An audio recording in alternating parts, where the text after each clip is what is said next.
Assalamualaikum warahmatullahi wabarakatuh. Hai teman-teman semua, perkenalkan saya Audi Ramantio.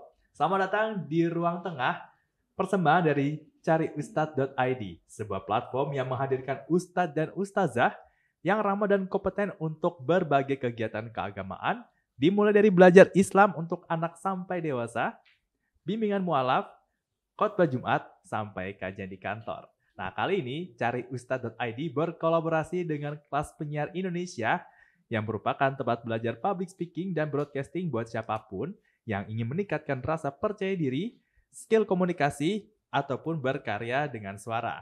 Langsung aja cek di Instagram @kelaspenyiar_id atau kunjungi ke website kelaspenyiar.com untuk dapetin informasi lebih lengkapnya. Sejalan dengan semangat wasatiyah yang berada di tengah, Cari Ustadz senantiasa mengajak untuk selalu kritis belajar atas berbagai topik dari berbagai sumber. Makanya di Ruang Tengah, setiap topik tidak hanya akan dibahas dalam perspektif agama oleh ustadz dan ustazah yang kompeten, tapi juga oleh para ahli dari bidangnya masing-masing. Hari ini nih, kita akan membahas topik yang seru banget dan sering ditanyakan di fitur Tanya Ustadz pada platform Cari Ustadz, yaitu berhutang demi kesenangan. Saya rasa topik ini bukan topik yang baru-baru ini muncul ya, mungkin topiknya udah lama, tapi naik ke permukaan gara-gara media sosial dan juga fenomena yang terjadi akhir-akhir ini ya, terutama soal hutang ya. Kita akan bahas lebih lanjut lagi nih barengan sama narasumber kita yang sudah hadir. Saya mau menyapa dulu. Assalamualaikum Ustadz Dr. Muhammad Zain. Waalaikumsalam warahmatullahi wabarakatuh. Apa kabar Mas Audi? Alhamdulillah baik. Gimana kabarnya hari ini? Alhamdulillah sehat Mas Audi. Dan juga saya ingin menyapa Mbak Ligwina Hananto dari Lead Financial Trainer QM Finansial. Hai Audi, Assalamualaikum. Waalaikumsalam. Gimana Mbak Wina kabarnya? Baik, sehat Audi.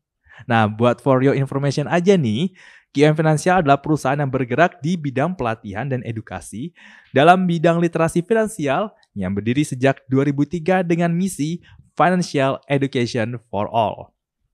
QM Finansial juga secara reguler mengadakan kelas-kelas finansial. Nah, untuk info lebih lanjutnya, teman-teman bisa langsung aja cek di Instagram QM Finansial.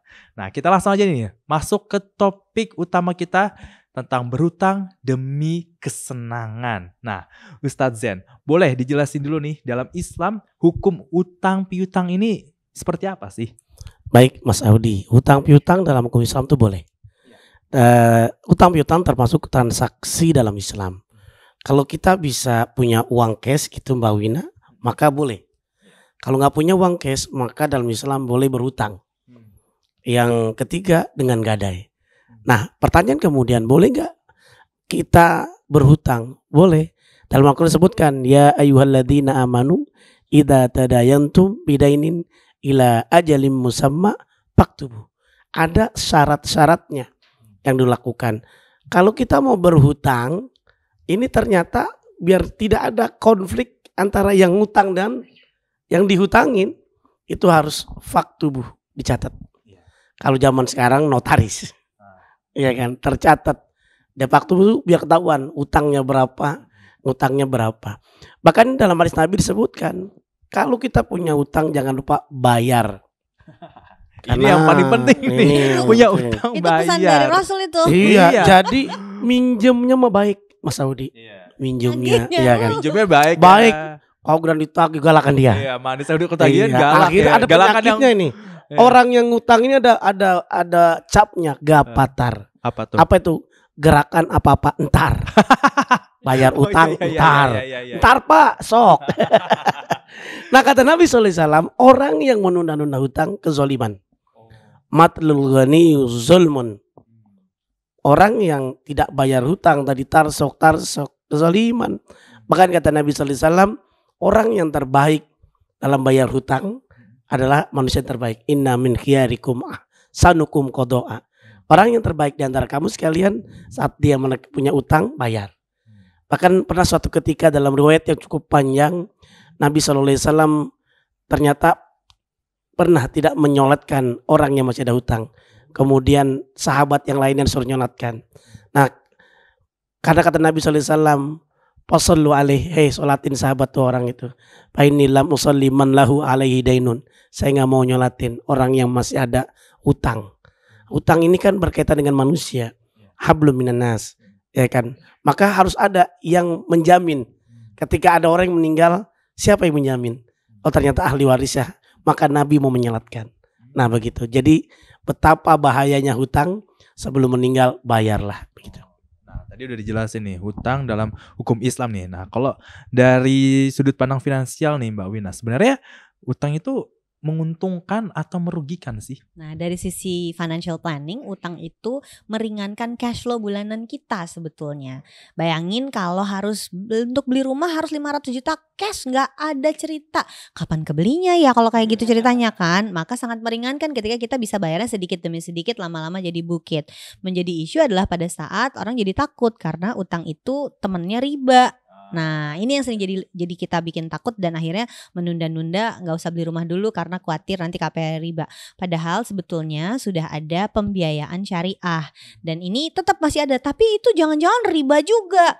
Nah kalau itu mungkin nanti bisa dibahas sama Pak Ustadz ya. Tapi kalau dari aku di Indonesia itu ada Dewan Syariah Nasional yang adalah bagian dari MUI dan di dalamnya bukan saja para alim ulama yang ahli di bidang agama Islam secara fikih, tapi juga beliau-beliau yang memang ahli untuk Islamic finance-nya. Jadi praktikalnya.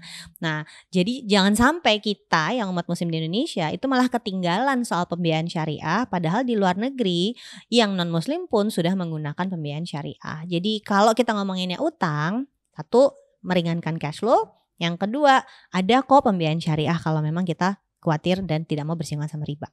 Kalau gitu sebenarnya utang itu sebenarnya cukup menguntungkan kalau dilakukan dengan cara yang benar. Jadi ya. ada utang baik, ada utang jahat. Nah, ada utang baik, utang jahat. Nah, kalau yang jahat tuh seperti apa, Mbak? Yang Jadi jahat tuh yang tuh. bikin gak bisa tidur, yang rasanya uang tuh cuma lewat aja waktu gajian. Nah biasanya yang kayak gini tuh gak ada temennya. Ini sedikit informasi aja ya. Jadi utang itu syaratnya nomor 1 harus ada temennya. Utangnya tuh buat apa? Ya, ada utang yang memang temennya ada rumah. Cicilan KPR ada rumahnya jadi, cicilan mobil, cicilan motor ada barangnya kelihatan gitu. Yang kedua periode cicilannya sama periode penggunaan barangnya tuh gak beda jauh. Misalnya rumah dipakai 10 tahun dicicil 10 tahun masuk akal. Tapi pergi liburan 7 hari dicicil 6 bulan gak masuk akal. Nah yang ketiga hitungan yang paling penting adalah kita mampu bayar cicilannya atau enggak. Dan ini gak bisa bohong karena pakai angka. Penghasilan kita berapapun total cicilan itu maksimal 30% dari penghasilan bulanan kita yang rutin. Sehingga dengan cara itu yang harus dilatih adalah jangan bohong sama diri sendiri waktu mau nyicil. Karena ternyata aku sering banget ketemu orang yang isunya utang itu adalah dia tidak mau hidup di gaya hidup yang harusnya dia lakukan.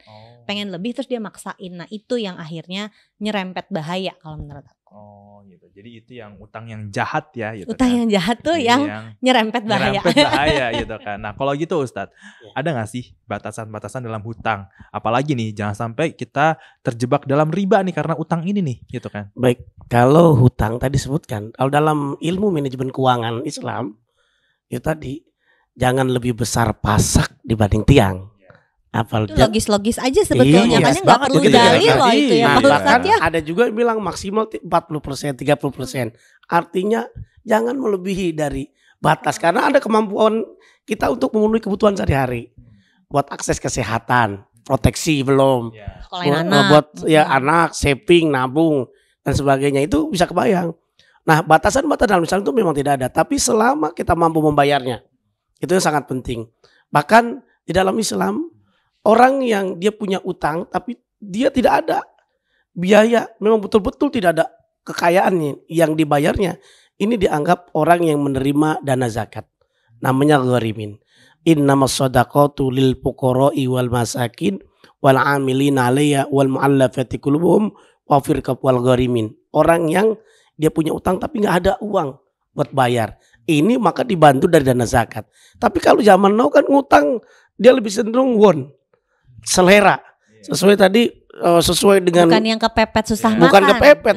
Makanya Makanya senang ya. ya buat senang-senang. Bahkan yang akhirnya terjadi apa? Ngutang sana. Akhirnya terjadi gali lubang, tutup lubang gitu ya. Kalau dia ada untuk membayar tuh bagus. Tapi ada mentalnya memang dia ngutang-ngutang. Padahal nggak ada uang. Ngutang sini, ngutang sana. Jadi akhirnya dia minjem utang ini, dipinjam utang buat menutupi hutang. Nah ada juga memang yang berhasil, tapi berapa banyak yang gagal. Ya dia ngutang, misalkan mencicil mobil gitu Mbak. Kemudian dia ngutang yang lain-lain, akhirnya punya mobilnya ada 20 unit dan sebagainya. Itu gara-gara ngutang. Tapi kalau nggak ngutang nggak punya dia. Tapi kayak gitu buat bisnis berarti dia. Iya, buat Lain lagi bisnis. ceritanya. Iya. Berarti memang batasan-batasannya seperti itu ya untuk berutang, ya memang kita berutang benar untuk kebutuhan hidup ya kan, untuk kesehatan ya, untuk menyokolakan anak gitu kan, bukan yang buat senang-senang. Nah, terutama untuk generasi muda nih ya, anak milenial, Gen Z itu kan, apa sih batasan-batasannya khusus untuk generasi muda ini nih ya? Jangan sampai nih ya kita main ngutang sana ngutang sini, apalagi pinjol yang menjanjikan Fasilitas utangnya tuh sekarang masalahnya tersedia dengan semakin mudah. Apalagi ada pay letter karena juga tuh. tinggal klik ya. Sekarang tuh semua tinggal klik ya. Iya, tinggal mau klik. apa? Mau sebut pinjol, pay letter. Kalau zaman dulu tuh kartu kredit, terus KTA. Nah sekarang bahkan lebih cepat lagi. Ada pinjol. Pinjol itu ada yang fintech yang ada lisensi OJK. Lalu ada lagi pinjol yang disebutnya oleh OJK itu ilegal. Artinya dia nggak ngikut aturan. Nah yang kayak gini tuh bahaya banget. Aku kalau udah urusannya pinjol ilegal, udah big no aja, nggak boleh aja. Nah kita harus berhati-hati saat kita mau ngutang-ngutang ini. Karena menurut aku kalau sampai udah harus kayak gitu, ada masalah serius di dalam pengaturan keuangannya dia. Ada masalah serius dalam hidupnya dia secara pribadi. Kadang-kadang isu kayak gini diangkat sebagai isu keuangan, tapi kalau udah digali-gali lagi, ini isunya bukan isu keuangan. Jangan-jangan ini isunya soal psikologis. Jangan-jangan ini isunya soal kurang bersyukur, yang kayak gitu-gitu yang berbahaya. Ini kita nggak ngomongin orang yang kemiskinan struktural dan hidupnya kepepet sehingga dia harus minjem uang untuk beli beras ya. Kita nggak ngomongin yang kayak gitu. Kita ngomongin orang-orang yang demi kelihatan keren, dia segala dipakai termasuk utang. Demi like dan komen di medsos. Itu dia. Dan udah pernah kan sebelum pandemi itu kita ketemu kasus-kasus orang yang didatengin ke airport sama teman-temannya, dia baru pulang nonton konser di luar negeri. Ternyata kerjaannya adalah minjem sama temen nonton konser di mana, nanti minjem lagi untuk nonton konser yang lain, terus didatengin rame-rame di airport, viral lah itu. Nggak mau ya kita viral untuk kejadian kayak gitu. Kalau viral tuh jangan yang jelek-jelek deh, viral yang bagus-bagus aja gitu. Oh begitu. Jadi tuh untuk generasi muda nih ya, anak milenial Gen Z itu kan, jangan ngutang untuk konser-konser luar negeri atau beli iPhone terbaru ya, HP terbaru ya. Ngutang itu penuhi dengan kebutuhan ekonomi masing-masing. Nah, Ustadz, ada nggak sih utang yang dilarang oleh agama selain untuk senang-senang tadi itu? Ya, utang yang dilarang oleh agama tadi ketika ada praktek ribawi. Jual beli pun harus jual beli yang diperbolehkan. Wa ahallallahu al-bai'a wa harrama riba. Dalam surah Al-Baqarah ayat 275 disebutkan yang diperbolehkan itu adalah jual beli. Termasuk tadi disampaikan oleh Mbak Wina, sekarang ngutang bisa kok dengan akad yang pembiayaan syariah yang namanya murabahah. Misalkan saya mau beli rumah gitu kan, berapa harganya 1 miliar. Terus kata saya datengin ke salah satu bank syariah, bang saya mau beli rumah ini harga 1 miliar. Kata bank itu boleh, ini bank rumah itu saya hargain 1,2 miliar gitu kan. 1,2 berarti kan untungnya 200 juta. Mau berapa tahun? Mau 10 tahun? Yang dicicil 1,2-nya. Nah 1,2 dibagi. Jadi tidak pakai modelnya bunga. Ini yang disampaikan tadi oleh Mbak Wina, itu adalah akadnya boleh. Utang piutang dengan akadnya adalah murabahah. Itu jual beli boleh. Bahkan yang lain-lainnya yang diharamkan justru dengan sistem bunga tadi. Yang dengan sistem bunga, dengan akad tadi misalkan ini rumah harganya berapa tadi? 1,5. Jangan lupa ya, bunganya 50%. Nah, gitu kira-kira. Jadi yang diperbolehkan adalah tadi margin keuntungan, karena keuntungan tadi baik, kalau riba itu lebih sering. Jadi dagang diizinkan dalam Islam, tapi ngebungain utang nggak boleh gitu ya Pak Ustadz ya. Iya. Baik. Nah, untuk milenial dan Gen Z sendiri nih, ada nggak tips-tips dalam berhutang? Berhati-hati sama utang. Aku selalu khawatir banget sama orang berutang. Karena gini, kita dulu pernah datang ke sebuah acara ya, Festival Properti Indonesia, banyak banget yang hadirnya sebelum pandemi. Terus aku tuh sampai tanya, aku jadi pembicara tuh sampai tanya panitianya, sebanyak ini orang mau beli rumah? Oh enggak mbak, semuanya mau nyicil ternyata. Jadi kalau urusan cicilan kita cepet, kita friendly. Datang ke pameran internasional untuk mobil, segini banyak orang inden buat mobil. Oh tenang mbak, semuanya kan pakai cicilan. Tapi begitu datang ke forum investasi, sepi, nggak banyak yang datang. Jadi kita tuh cenderung sangat friendly sama utang karena gampang ngerti kan ya. Oh, Iya. kita dapat barangnya duluan terus kita cicil aja untuk sekian lama. Tapi kalau investasi, ntar dulu ini aku nggak ngerti gitu. Iya. Yang artinya kita harus lebih hati-hati adalah kemampuan kita bayar cicilannya itu seperti apa. Jadi tadi pakai aja 3 tipsnya. Yang pertama, belinya cicilannya itu buat apa? Jadi harus jelas. Maka karena sebagian besar dari kita itu nggak mampu beli rumah cash kan, Audi. Iya. Sehingga kalau sampai mau nyicil kemungkinan untuk beli properti pertama. Maka kita harus hati-hati jangan sampai kita udah punya cicilan panci, cicilan handphone, cicilan laptop, cicilannya akhirnya pas mau nyicil rumah kemampuan bayar cicilan itu udah habis. Iya. Itu yang harus hati-hati. Jadi pertama ada barang aset yang dijadikan kepemilikan kita gara-gara berutang. Yang kedua adalah periode cicilannya tadi sesuai dengan penggunaan barang. Dan yang ketiga kemampuan bayar cicilannya masih dibatasi biasanya sekitar 30%. Untuk rumah ada yang negosiasi 40%, boleh nggak Mbak gitu. Bisa kayak gitu. So hati-hati, pastikan saat berhutang, utang ini jadi utang baik yang bermanfaat buat keuangan kita. Baik, begitulah generasi muda, generasi Z nih ya yang nonton ya, berutang untuk kebaikan ya, tidak melebihi batas kemampuan ekonomi kita dan juga jangan sampai terjebak dalam hutang yang beriba ya, yang ada bunganya. Pastikan hutangnya memang sesuai dengan ijab kabul yang sesuai dengan syariat Islam. Baik, untuk teman-teman semua nih ya, jangan sampai nih ketinggalan episode-episode selanjutnya di Ruang Tengah yang akan membahas berbagai topik-topik seru lainnya. Terima kasih untuk Ustadz Zen atas pemaparannya. Sama-sama Mas Audi. Terima kasih juga untuk Mbak Sama-sama, Wina. Audi. Tadi udah jelasin nih tips-tipsnya nih ya. Dan saya Audi Ramantio pamit undur diri. Wassalamualaikum warahmatullahi wabarakatuh.